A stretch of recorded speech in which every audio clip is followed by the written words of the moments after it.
मुस्लिम धर्म के ठेकेदार उनके दुश्मन बन गए और उन्होंने परमेश्वर कबीर साहब जी को सैकड़ों बार यातनाएं भी दी। लेकिन परमेश्वर कबीर साहब जी ने दोनों धर्मों में फैले पाखंड व आडम्बरों का खुलकर विरोध किया। साथ ही उन्होंने जातिवाद, धार्मिक भेदभाव, ऊंच नीच पर भी करारा प्रहार करते हुए प्रेम और भाईचारे का संदेश दिया। अपने परोपकार और समाज सुधार के कार्यों के कारण ही उन्हें आज भी एक बड़े समाज सुधारक और विचारक के रूप में जाना जाता है। लेकिन वास्तविकता तो यह है कि कबीर साहब जी ही स्वयं पूर्ण ब्रह्म परमात्मा थे और हैं भी। परमेश्वर कबीर साहब जी के 506वें निर्वाण दिवस के उपलक्ष्य पर जगत गुरु तत्वदर्शी संत रामपाल जी महाराज जी के सानिध्य में इस बार 17 फरवरी से लेकर 20 फरवरी 2024 को भारत और नेपाल में स्थित उनके सभी सतलोक आश्रमों में 4 दिवसीय विशेष कार्यक्रम का आयोजन किया जा रहा है। आइए कबीर साहब जी के निर्वाण दिवस के अवसर पर हम जानते हैं कि ब्राह्मणों द्वारा फैलाए झूठ, पाखंड और अंधविश्वास का कबीर साहब जी ने कैसे पर्दाफाश किया तथा जातिवाद, सांप्रदायिकता व अन्य कुरीतियों को किस तरह समाप्त किया।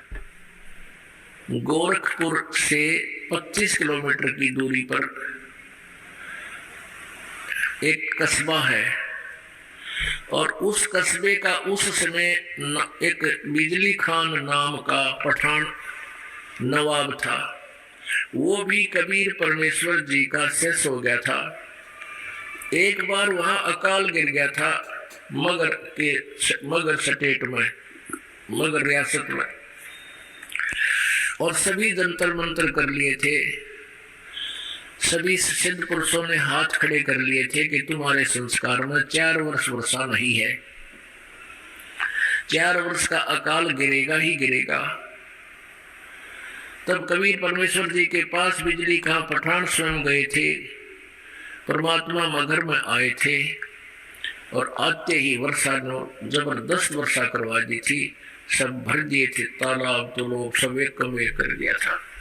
उसके बाद उस मगर रियासत के यानी मगर कस्बे के सभी व्यक्तियों ने परमेश्वर कबीर जी से उपदेश ले लिया था। हिंदू और मुसलमानों ने, उस मगर के अंदर आधे मुसलमान थे, आधे लगभग हिंदू थे, और सभी ने, क्योंकि मरता के नहीं करता, फिर ज्ञान समझ में आ गया।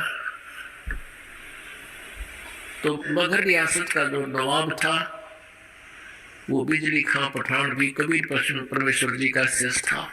उधर से काशी नरेश वीरदेव सिंह बघेल, वो भी कबीर परमेश्वर जी की भक्ति और ज्ञान और शक्ति से परिचित होकर के उपदेशी कबीर जी के शिष्य थे। तो कबीर परमेश्वर जी ने कहा कि भाई धरती का भरोसा नहीं रहना चाहिए, तुम कोई तो कहते मथुरा में मोक्ष होगा, नहीं।